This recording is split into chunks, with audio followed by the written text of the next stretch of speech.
Vamos a hablar ahora entonces de una estructura fundamental en los sistemas de regulación homeostática del organismo, que es el hipotálamo. El hipotálamo es un elemento, es una estructura del sistema nervioso central que está profundamente localizada en el sistema nervioso central y que, pese a ser una parte muy pequeña del encéfalo, es decir, pesa 4 gramos, ¿no es cierto?, es un porcentaje mínimo del total del cerebro, cumple funciones estratégicas desde el punto de vista del control homeostático. El hipotálamo está localizado en lo más profundo del encéfalo, en esa región, en las paredes del tercer ventrículo, ¿no? Y desde esa posición el hipotálamo se conecta estratégicamente, por un lado, hacia el tronco encefálico, ¿no es cierto?, desde donde entra y sale información crítica del organismo. Está conectado también físicamente con la hipófisis, que es la glándula principal del sistema endocrino. Está conectado con la retina a través del quiasma óptico y además tiene conexiones fluidas con el cerebro, ¿no? De tal forma que es una estructura estratégica, no sé, está localizada estratégicamente para cumplir las funciones que tiene que realizar. El hipotálamo es una estructura compleja, ¿no? Y solo para mostrar lo complejo que es, ¿no es cierto?, vamos a mostrar un corte parasagital de esta estructura. Aquí nosotros vemos una enorme cantidad de núcleos, ¿no es cierto?, que componen el hipotálamo y que están ordenados anatómicamente de una cierta manera. No vamos a entrar en aquellos detalles, pero en general se puede dividir el hipotálamo en diversos núcleos, ¿no es cierto?, en regiones preópticas porque están por delante del quiasma óptico, supraópticas porque están sobre el quiasma óptico, una región tuberal porque está colocada inmediatamente por encima del túber que conecta el hipotálamo con la hipófisis, y una región posterior, ¿no es cierto?, del hipotálamo. Es decir, esta es una estructura compleja que contiene muchos núcleos y que tiene que ver con la diversidad de funciones que cumple el hipotálamo. El hipotálamo es una estructura, es el gran centro de integración homeostática. El hipotálamo recibe información visceral y somática desde la periferia a través de vías que llegan a través del tronco encefálico, y este hipotálamo ejerce la función de un centro integrador que genera patrones de respuesta que van a finalmente salir hacia el organismo, hacia el cuerpo, digamos, a través de mecanismos diversos como el sistema neuroendocrino, a través de la movilización de conductas, de respuestas de conductas, y también a través del sistema nervioso autónomo, cuestión que vamos a discutir en otra cápsula posterior. Las funciones de integración homeostática del hipotálamo involucran, entre muchas otras funciones, pero vamos a tratar de resumirlas, ¿no es cierto?, en funciones relativas al balance hídrico, es decir, el balance tanto de sales como de agua del organismo, balance energético, es decir, está involucrada en la alimentación, en el ciclo sueño-vigilia, en el control de la temperatura, también denominada termostasis, en funciones reproductivas, en la respuesta de estrés agudo y en la respuesta y en los denominados ritmos biológicos que van a ser vistos en una clase posterior. Desde el punto de vista de las conexiones, el hipotálamo tiene distintas vías de entrada, ¿no es cierto? Algunas de ellas son de carácter humoral, es decir, tiene que ver con hormonas que vienen desde la periferia, señales endocrinas que vienen desde la periferia por vía sanguínea y que llegan por esa vía hasta el hipotálamo. Entre estas señales hay algunas que tienen que ver con la regulación del eje endocrino, hipotálamo-hipófisis, y otras que tienen que ver con el control del apetito, como será discutido, ¿no es cierto?, en la clase de conductas motivadas. El hipotálamo además recibe información visceral, es decir, información respecto del estado del medio interno, a través de vías que vienen de un núcleo denominado núcleo del tracto solitario, que incluye señales de las vías gustatorias y aferencias viscerales diversas, tanto del tórax, del abdomen, ¿no es cierto?, y de la pelvis. El hipotálamo recibe información somatosensorial que proviene desde la formación reticular. Esto incluye información sobre la temperatura del organismo, sobre vías nociceptivas, ¿no es cierto?, que informan sobre el daño potencial que puede existir, ¿no es cierto?, en la periferia, y otros procesos, por ejemplo, el reflejo de eyección de leche, ¿no es cierto?, también llega a través de esta señal, de esta vía, ¿no es cierto?, que es la formación reticular, que está localizada en el tronco encefálico. El hipotálamo recibe información también del ambiente a través de la retina. Directamente la retina proyecta hacia algunos núcleos del hipotálamo para entregar información sobre el estado del día y de la noche en el ambiente. Y por último, el hipotálamo recibe información neural que viene desde el cerebro, ¿no es cierto?, desde el telencéfalo, desde la amígdala, desde el hipocampo y otras estructuras que entregan información contextual para la operación fisiológica del hipotálamo. En suma, las entradas del hipotálamo, neurales en este caso, pueden resumirse, ¿no es cierto?, en este esquema, ¿no es cierto?, en que se incluye la retina, la formación reticular, el sistema visceral, ¿no es cierto?, que viene desde el núcleo del tracto solitario, y información contextual que viene desde la corteza, ¿no es cierto?, y del hipocampo. En suma, ¿no es cierto?, esta es una lista, un listado, ¿no es cierto?, de las entradas. Por un lado vamos a tener las entradas neurohumorales, que ya dijimos, ¿no es cierto?, que tienen que ver con el control endocrino, otras que tienen que ver con el apetito, y por otro lado, ¿no es cierto?, están las vías neurales de entrada, ¿no es cierto?, que entregan la información necesaria para que el hipotálamo cumpla su función regulatoria. Respecto a las salidas del hipotálamo, el hipotálamo tiene tres maneras fundamentales de conectarse para las salidas, para poder ejercer funciones ejecutivas, ¿no? Por un lado, y esto lo vamos a ver un poquito más en detalle más adelante, el hipotálamo tiene mecanismos de conexión con todo el organismo. Es decir, el hipotálamo se conecta con todo el organismo a través de un mecanismo denominado neurohumoral. Eso quiere decir que el hipotálamo posee neuronas especiales, que estas neuronas, en lugar de hacer sinapsis con otras neuronas, las neuronas de este hipotálamo neurohumoral liberan sus neurotransmisores directamente al torrente sanguíneo, y desde este torrente sanguíneo, ¿no es cierto?, van a llegar señales a distancia, ¿no es cierto?, para tener un efecto en algún territorio, ¿no es cierto?, lejano, como podrían ser órganos sexuales, glándulas endocrinas, etcétera, de tal forma que el hipotálamo puede cumplir esta función de integración a través de diversas vías neurohumorales. Otra forma de conexión del hipotálamo con el resto del organismo es a través de un núcleo, ¿no es cierto?, o de un conjunto de núcleos del hipotálamo que envían señales a una red de neuronas que están interconectadas a nivel del tronco encefálico y la médula espinal,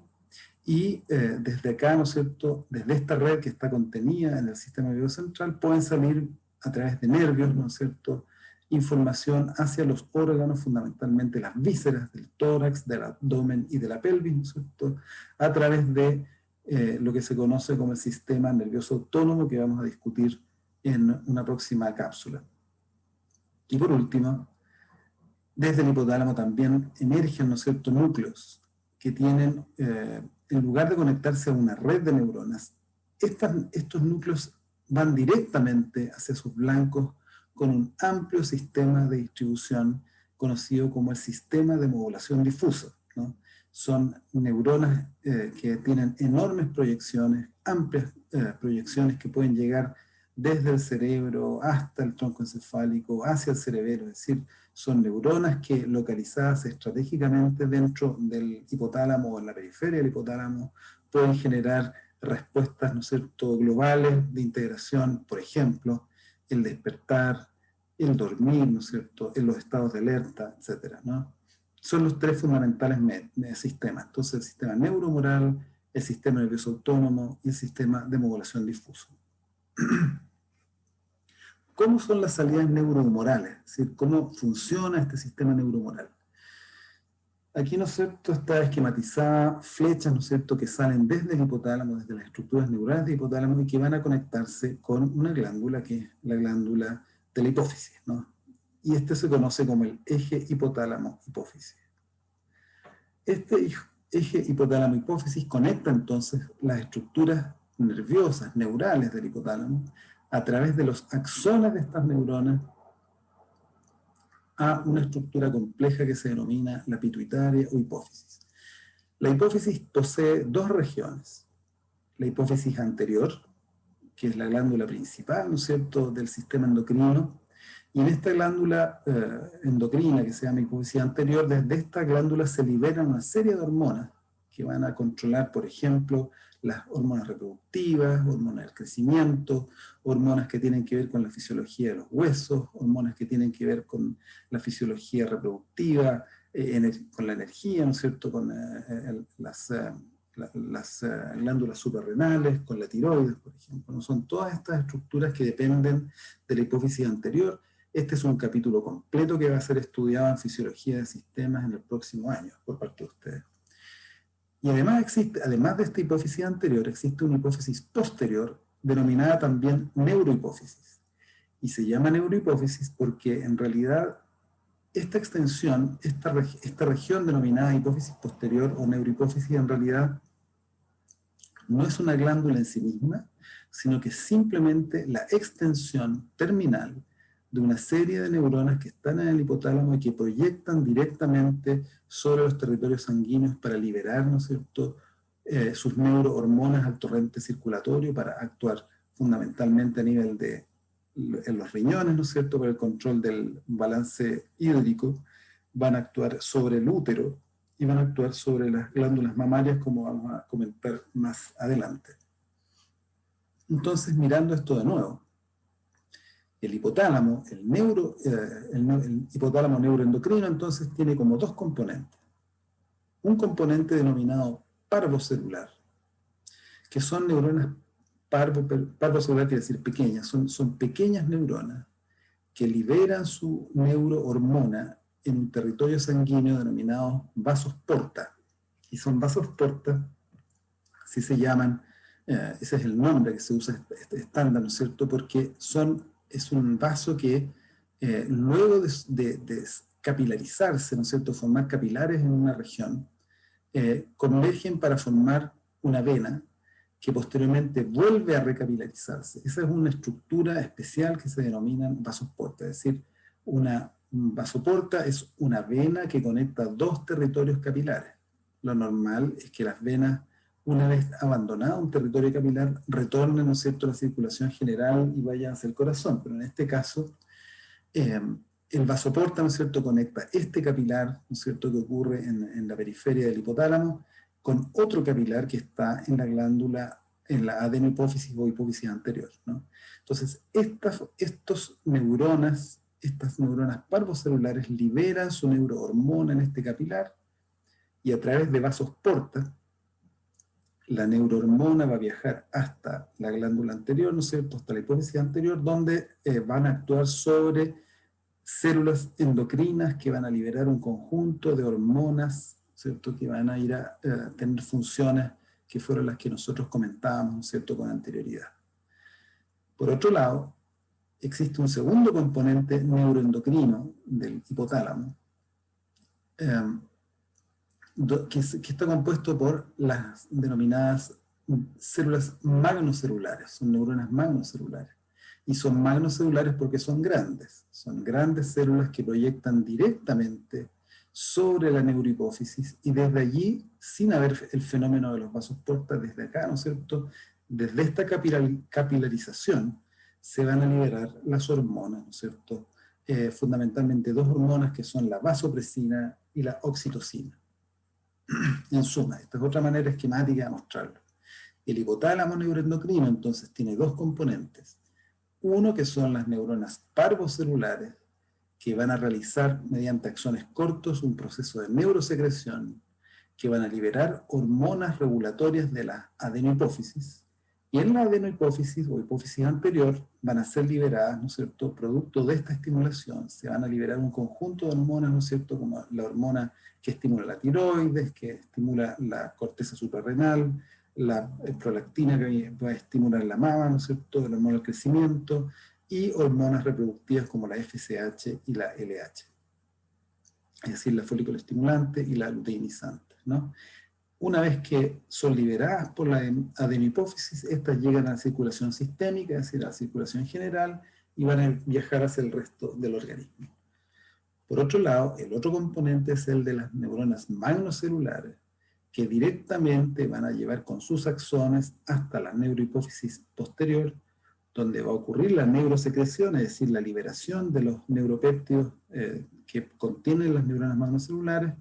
y esta neurosecreción va a liberar la oxitocina y la vasopresina, que van a viajar por la circulación sistémica hacia sus órganos blancos. En el caso del hipotálamo neurosecretor magnocelular, aquí nosotros tenemos un ejemplo de cómo esto funciona. Hacia el final del embarazo, cuando el feto está encajado en la pelvis, ¿no es cierto?, de la madre que está por parir, el feto se encaja y produce un estímulo mecánico sobre las paredes de la pelvis, ¿no? Al comprimirse, ¿no es cierto?, el cuello del útero, se produce una reacción a través de mecanorreceptores, ¿no es cierto?, que van a estimular estos mecanorreceptores aferentes viscerales, es decir, son vías viscerosensoriales que nos vamos a comentar en la cápsula de sistema autonómico. Estos aferentes viscerales que parten desde la región sacra, ¿no es cierto?, del organismo a nivel bien caudal, van a viajar por toda la médula espinal y van a llegar a un núcleo que se denomina núcleo del tracto solitario. Estas son claves viscerosensoriales. Y desde este núcleo del tracto solitario van a llegar vías, ¿no es cierto?, hasta las neuronas magnocelulares del hipotálamo. Y una vez que se activan estas neuronas magnocelulares, se va a producir la liberación desde la neurohipófisis de la hormona oxitocina. Y la oxitocina va a estimular la contractilidad uterina. Al aumentar la contractilidad uterina, es decir, el útero comienza a contraerse cada vez con más energía, ¿no es cierto?, y con más fuerza, se va a producir lo que se conoce como un feedback positivo, es decir, mientras más activación de la oxitocina, más se comprime, ¿no es cierto?, el cuello uterino por la presión que ejerce el feto sobre el cuello uterino, más ocurre, ¿no es cierto?, la activación de las aferentes viscerales, y se sigue estimulando el hipotálamo, ¿no es cierto?, y de esta manera este feedback positivo va a finalmente terminar con la expulsión del feto en un fenómeno, en un proceso que se conoce como el reflejo de expulsión fetal. Otro ejemplo de acción de las neuronas magnocelulares del hipotálamo tienen que ver también con el fenómeno del parto. Y en la madre, ¿no es cierto?, parturienta, que está en puerperio, ¿no es cierto?, cuando el recién nacido estimula, ¿no es cierto?, mediante la succión en el pezón de la mama, se produce una respuesta mecanosensorial, ¿no es cierto?, que va a viajar por vías aferentes desde la médula espinal, va a ascender esta vez por la formación reticular del tronco encefálico y va a llegar hasta las neuronas, ¿no es cierto?, del hipotálamo, las neuronas magnocelulares. Y estas neuronas magnocelulares van a provocar la secreción de oxitocina, y la oxitocina va a producir una respuesta mecánica en el alvéolo de la glándula mamaria, en los alvéolos de la glándula mamaria que se contraen, y al contraerse se produce la eyección de la leche, que es succionada, ¿no es cierto?, por el recién nacido, ¿no es cierto?, que está estimulando la mama, de tal forma que se produce un reflejo, ¿no es cierto?, natural, que se conoce como el reflejo de expulsión de leche, que está fundamentalmente activo en el periodo del posparto. Además de las salidas neuroendocrinas que estábamos comentando, existen salidas neurales que por un lado desde el hipotálamo van a modular, ¿no es cierto?, conductas a través del sistema límbico del cerebro que tienen que ver fundamentalmente con cuestiones aspectos del ánimo y también con aspectos de conductas motivadas, con conductas de la recompensa. Por otro lado, desde el hipotálamo van a salir señales hacia el tálamo que tiene que ver con el estado de alerta del sujeto.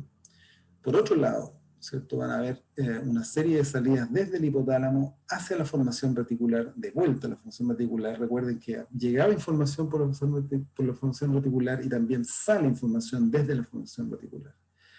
Y desde esta formación reticular va a salir señales que van a controlar el sistema nervioso autónomo en su componente simpático como parasimpático, y eso lo vamos a ver en la clase, en la cápsula de sistema nervioso autónomo. Entonces, las salidas del hipotálamo tienen un componente neurohumoral para controlar el eje hipotálamo-hipófisis, ¿no es cierto?, con su neurohipófisis asociada, y también salidas neurales que tienen que ver, por un lado, con el control del sistema nervioso autónomo, con el control de las conductas motivadas, con el control del alerta y del sueño, ¿no es cierto?, y una serie, ¿no es cierto?, de otros mecanismos, con otros sistemas, ¿no es cierto?, un sistema ascendente activante que controla, ¿no es cierto?, el estar despierto o el estar dormido. Un ejemplo de cómo el hipotálamo controla de manera integrada la conducta del organismo es la respuesta de estrés agudo o fight or flight, se llama en inglés, ¿no? La respuesta de estrés agudo es una respuesta que se gatilla frente a situaciones extremas. Por ejemplo, este perro que está acá, ¿no es cierto?, que está confrontado con un animal mucho más grande y amenazante. Este animal está sometido a una situación que nosotros conocemos como estrés agudo o fight or flight. Más o menos la misma situación que le ocurre a un humano, ¿no es cierto?, cuando enfrenta situaciones de peligro, de vida o muerte, en situaciones de combate o en situaciones, por ejemplo, de un accidente, ¿no? En esta situación, la respuesta de fight or flight, el individuo que está sometido a riesgo recibe una enorme carga, ¿no es cierto?, una enorme señal estimulante del hipotálamo que va a activar una serie de procesos, ¿no? Aquí está esquemáticamente, ¿no es cierto?, la respuesta de defensa también se denomina, o de estrés agudo. Tiene, por un lado, cuando una persona sufre esta situación, hay efectos que son notables, es decir, son aparentes, ¿no? Son respuestas que pueden ser vistas. Por ejemplo, las personas que están en este estado tienen las pupilas dilatadas, ¿no es cierto?, se les produce la piel de gallina, se produce piel de gallina o piloerección es el término técnico, ¿no es cierto?, que produce esta piel de gallina, sudoración profusa, el corazón se acelera, los músculos del cuerpo se tensan, ¿no es cierto?, en el dorso, se produce toda una reacción motora también, ¿no es cierto?, en que los músculos están tensos y listos para la acción. Es decir, una persona que está sometida a una situación de estrés agudo se prepara para, como dice lo que está dicho en inglés, ¿no es cierto?, para luchar o para huir, ¿no? Ambas situaciones van a requerir, ¿no es cierto?, de la máxima disponibilidad de energía, ¿no? Además de eso, existen fenómenos que están ocultos, es decir, fenómenos que ocurren dentro del organismo, en el medio interno, que tiene que ver con la disponibilidad de glucosa, por ejemplo, el alza de la presión sanguínea, la broncodilatación de los pulmones, ¿no? La supresión, ¿no es cierto?, de la digestión, se frena, ¿no es cierto?, la digestión fundamentalmente, y todo esto asociado a una serie de cambios metabólicos que permiten que el organismo en esta condición cuente con las mayores oportunidades de sobrevida, pero este es un estímulo que no puede durar demasiado por el enorme costo energético que significa, ¿no? Es decir, el hipotálamo entonces envía una enorme descarga de información para que el cuerpo se prepare para luchar o para huir. El mecanismo que permite esta respuesta es la activación masiva del componente simpático del sistema nervioso autónomo, ¿no? Esta activación masiva del componente simpático es el que determina y el que a través de las distintas salidas simpáticas se provoque la dilatación de la pupila, la inhibición de la digestión y de la secreción de glándulas salivales, por ejemplo, lo que produce la boca seca, la broncodilatación, la activación del corazón, ¿no es cierto?, tanto en su capacidad contráctil como en su frecuencia cardíaca, la detención de la digestión, la estimulación de la producción de glucosa por parte del hígado, ¿no es cierto?, la liberación de adrenalina desde la médula suprarrenal, ¿no? Y todas estas respuestas tienen que ver entonces con la activación masiva del sistema simpático. Esta respuesta de defensa o estrés agudo no solamente se gatilla cuando estamos en condiciones de exposición a un riesgo externo, también pueden haber situaciones en las que, por ejemplo, una baja de presión masiva producto de alguna hemorragia, por ejemplo, una úlcera péptica, ¿no es cierto?, estomacal o duodenal que comienza a sangrar, va a producir una baja de la presión, y esa baja de la presión importante va a ser detectada también por el hipotálamo, y el hipotálamo entonces va a producir una activación masiva del sistema simpático. cierto?, en la clínica es sumamente importante. Es decir, cuando ustedes ven un paciente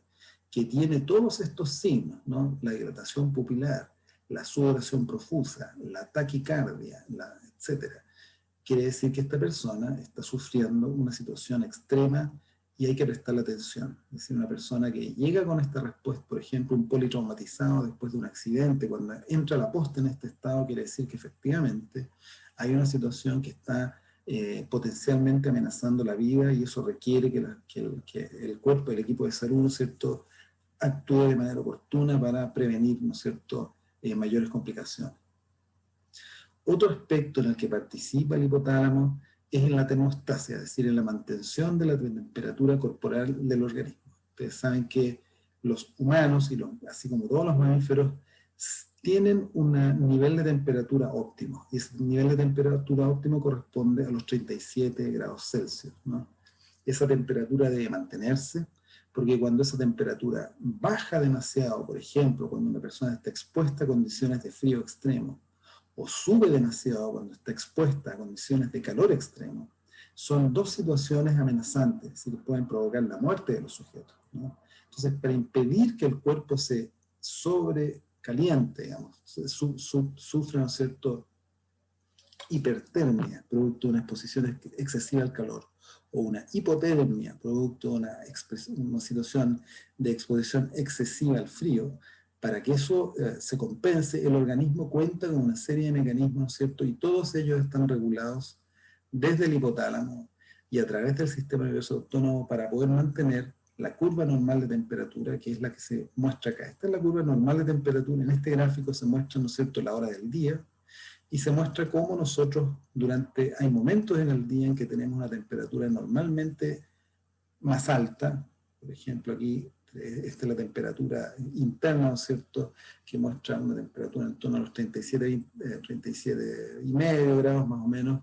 y hay horas del día, fundamentalmente hacia el final de la noche, al final nosotros terminamos de dormir en la madrugada, ¿no es cierto?, tenemos una caída de un par de décimas de grado, ¿no es cierto?, donde el mínimo puede llegar hasta los 36,5, 36,25 grados. Pero nosotros nos movemos, este es nuestro rango normal, ¿no es cierto?, de temperatura que nosotros no podemos exceder. La manera en que el hipotálamo controla esa temperatura tiene que ver con un centro de integración de la temperatura localizado en un núcleo, se denomina núcleo medial preóptico, que está en el hipotálamo, y que contiene neuronas centrales que son termorreceptoras, es decir, en el hipotálamo tenemos neuronas que, así como los termorreceptores de la piel, estos termorreceptores del hipotálamo responden de manera directa, ¿no es cierto?, a los cambios de temperatura que son detectados en el interior, ¿no es cierto?, del cerebro. Y este hipotálamo, cuando se activa, ¿no es cierto?, producto de un exceso de calor o un exceso de frío, ¿no es cierto?, va a activar una serie de mecanismos efectores que incluyen las glándulas sudoríparas para favorecer la vaporización, el músculo esquelético que para producir el calor, ¿no es cierto?, a través del tiritar, la activación de la grasa parda, ¿no es cierto? La grasa parda es un componente, ¿no es cierto?, del tejido adiposo especializado en la producción de calor a través de la combustión, ¿no es cierto?, de su contenido graso. Va a modular también la dilatación, ¿no es cierto?, de los vasos sanguíneos de la piel, ¿no es cierto?, que van a favorecer o no favorecer si hay frío, favorecer la radiación si es que hace calor, favorecer o impedir la radiación produciendo la vasoconstricción, y conductas motivadas, ¿no es cierto?, que van a, por ejemplo, permitir que nos abriguemos o que nos calentemos en torno a una fogata, o nos abriguemos o nos desabriguemos, ¿cierto?, dependiendo del estado térmico del organismo. Entonces, el hipotálamo es el que coordina, ¿no es cierto?, la mantención de esta conducta. Un ejemplo mecanístico, ¿no es cierto?, un mecanismo posible, ¿no es cierto?, que podemos describir es que y esto es muy importante, ¿no es cierto?, en el humano recién nacido, los humanos recién nacidos tienen un muy pobre mecanismo de control de temperatura. Los recién nacidos tienden a enfriarse fácilmente, ¿no? Y un mecanismo para proteger la temperatura de los recién nacidos es un mecanismo que se activa a través del frío, ¿no es cierto? Nosotros tenemos termorreceptores en la piel, y estos termorreceptores viajan, ¿no es cierto?, a través de distintas vías, incluyendo la formación reticular, ¿no es cierto?, que va a llegar hasta la región preóptica del hipotálamo, a eso se refiere POA, región preóptica del hipotálamo. Y esta región preóptica, cuando recibe la señal de frío, activa una vía de salida que a través del sistema nervioso simpático, autónomo simpático, ¿no es cierto?, va a encender, literalmente va a encender la actividad de la grasa parda, ¿no es cierto? Esto se traduce como brown adipose tissue, ¿no? El tejido adiposo pardo, ¿no es cierto? Y al activarse este tejido adiposo, ¿no es cierto?, va a producir el calor que finalmente va a proteger al recién nacido, ¿no es cierto?, de la hipotermia potencial, ¿no es cierto? Recuerden ustedes que cuando los recién nacidos nacen, una de las varias maniobras para proteger, entre las maniobras para proteger a los recién nacidos está el secarlos rápidamente para impedir, ¿no es cierto?, que se enfríen, ¿no? Entonces, este mecanismo de la grasa parda es un mecanismo fundamental para la termostasia en el neonato y depende, ¿no es cierto?, de un circuito donde el centro integrador está en el hipotálamo. Entonces, el hipotálamo es un centro de integración homeostática, ¿no es cierto? Y si uno lo compara con el diagrama que ya conversamos en el sistema de homeostasis, el hipotálamo cumple el rol, ¿no es cierto?, de centro integrador que desde esta posición, ¿no es cierto?, tiene una serie de normas o set points, ¿no es cierto?, que son comparados con los sensores que vienen desde la periferia, ¿no es cierto?, estas entradas sensoriales, ya sea viscerales o somáticas, y entregan información al hipotálamo, ¿no es cierto? Y el hipotálamo va a entregar una señal, ¿no es cierto?, para que los efectores actúen, ¿no es cierto?, a través de los sistemas viscerales, a través de los sistemas somáticos y a través de los sistemas neuroendocrinos para compensar, ¿no es cierto?, desviaciones respecto de la norma.